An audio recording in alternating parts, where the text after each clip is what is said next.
Hello everyone and welcome back to my channel. My name is Sydney if you're new here, and if you're not new here then hey, welcome back. So as you can tell by the title of today's video, I'm going to be giving you my top 5 tips to survive a long distance relationship, and this is coming from my over 6 years experience. So if you are new here, just a quick little bit about me.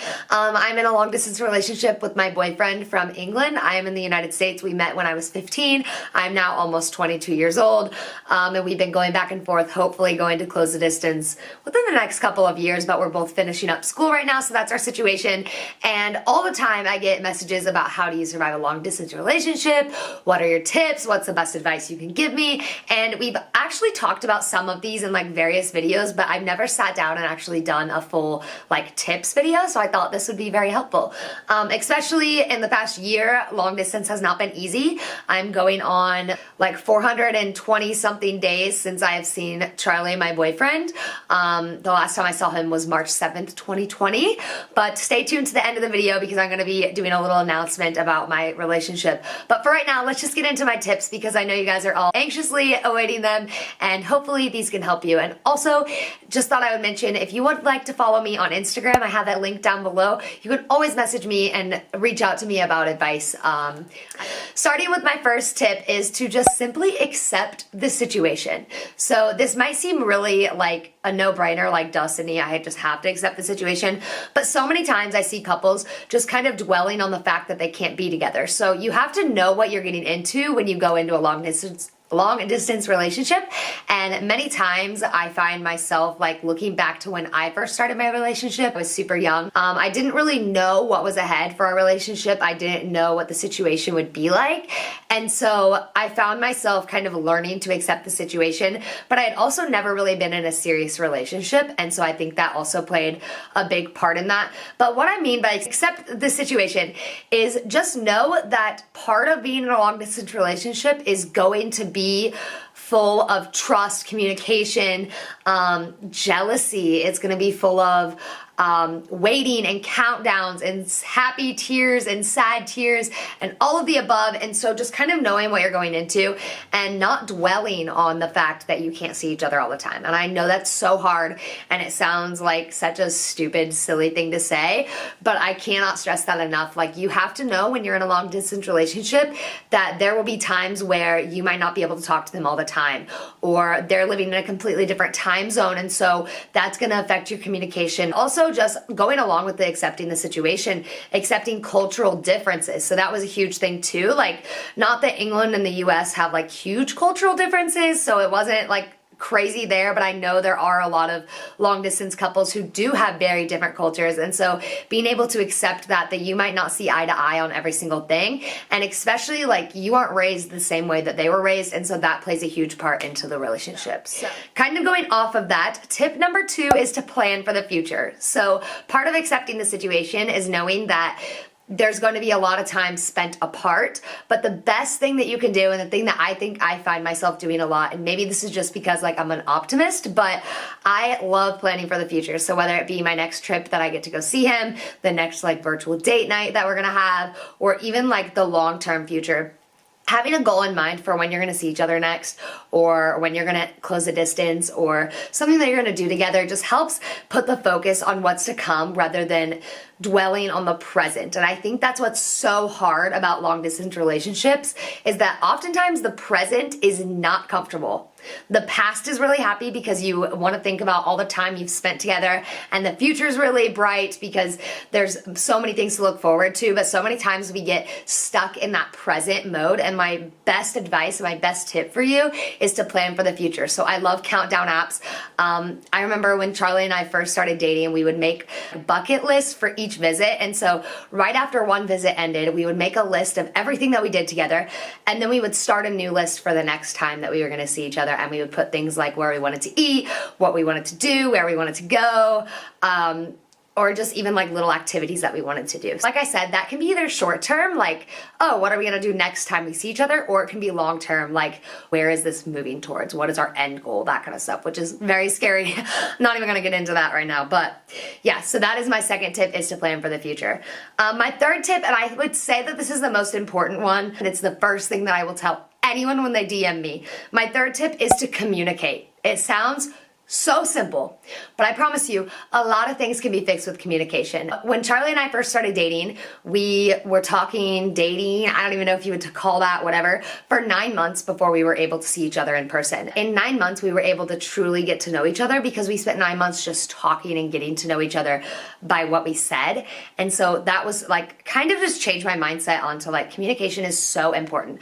Another reason why it's really important is because since we are in two different worlds, I like to call it like two different worlds, but since we're in two different worlds and we're not living the same daily life, we can't see what other factors are impacting our partner. So for example, if something was going on at home and it was kind of impacting my mood, my emotions, all of that kind of stuff, and when I went to talk to Charlie, if he didn't know what was going on at home or know that I was going through something outside of our relationship, he may think that my bad attitude or my emotions were related to him when in reality it wasn't. And so being able to communicate both what's going on in your relationship as well as what's going on outside that they might not be able to see is so important. Another reason why communication is so important is because you aren't able to see the body language of a person when you're just talking to them on the phone. Like I said, for 9 months, words was all we had. We could not even see each other. It's not like if we fight and we go to bed mad, then the next morning we're gonna go out to eat or something and see each other and make it all better. Like, that's not the luxury that you have when you're in a long distance relationship. And so just being able to communicate how you're feeling, what might be impacting the way that you're communicating, and just being able to verbalize those emotions and those feelings is so important when you don't have body language or anything really. So my fourth tip, and it kind of goes along with communication and it's very important, is to make time for each other. When Charlie and I first started dating, time difference was a huge issue. Where I live in the US and where he lives in the UK, it's 6 hours time difference. So now that my schedule's a bit more flexible because I'm in college and he's in college, we're able to talk more during the day. But like when I was in high school, I would wake up in the morning, he would be at school, I would go to school, and then after school, I would go straight to dance class and dance practice and all that stuff. I wouldn't get back until 9:30 p.m. And so we wouldn't talk until 10 p.m. my time, which was 4 a.m. his time. And so this also goes along with like accepting the situation and kind of adapting. So I was so lucky and fortunate that Charlie would wake up at 4 a.m. every morning to talk to me, even if it was like for 5 minutes just to say hey, and then we would catch up on the weekends. But making time for each other, no matter if it's just 5 minutes or like you watch a movie together, or even sometimes I'll call Charlie, have him on my phone and be doing my schoolwork or like my work. And so just like making time to actually have the presence of them there is so important, and it does help with every other aspect and every other tip that I've mentioned, especially the communication aspect, because even if they're just there, that's better than just texting or Snapchatting. We hate texting and Snapchatting. Honestly, we will wait to talk to each other until we can call each other because our communication is so much better when we can talk to each other. So maybe for you, you can't wake up at 4 in the morning, which I get. Now we don't do that as much.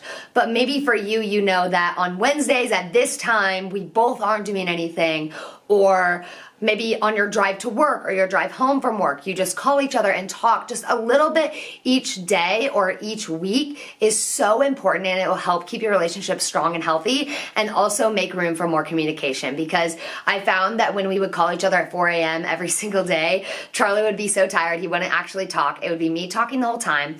And by that time, so much has happened in your day that you don't even know where to start, and so you end up not talking about anything at all.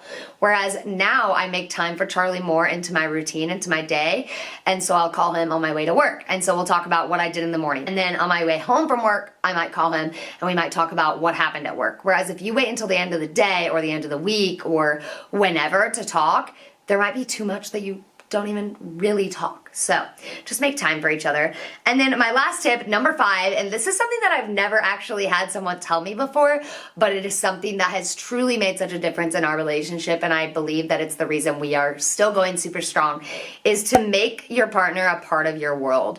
It's easy when you're not in a long distance relationship to have them be a part of your world. They are a part of your world. They're a part of your daily life. The people that you are around all the time get to see you guys together. They get to communicate and interact with your partner. But when they're half a world away, it's so easy to close them off and be like, this is a separate part of my life. that is just for me and my partner. And while that may seem like the healthy thing to do, it's actually super unhealthy. And let me tell you why. When I first started talking to Charlie, and like I said, I was 15, I was scared of what everyone would think. And so I would just, I was like, oh, I'll just keep Charlie a little secret to myself, maybe a few of my close friends. But that was so unhealthy because then I felt like I was living in two different lives. Starting after Charlie started coming here and everything, then he was a part of my world, and my brothers love talking to him on the phone. If I'm talking around my parents, I let my parents say hey, I let Charlie say hey to my parents. I love talking to Charlie's friends and Charlie's family, and it's not trying to be intrusive into your privacy and into your outside of your relationship world. It's just simply making them a part of your daily life and your daily interactions, because if you weren't long distance, or when you're not going to be long distance, you can't keep them all to yourself. You have to let them interact with the people around you. For example, I'll be calling Charlie and I might be with one of my friends and they'll want to say hey to Charlie, or they'll want to talk to him. Or if Charlie is out with his friends, sometimes he'll call me just so I can say hi to his friends. And so then it also makes it easier when you're not long distance, when you're together, because you've actually had those interactions with their family and the people that are close to them.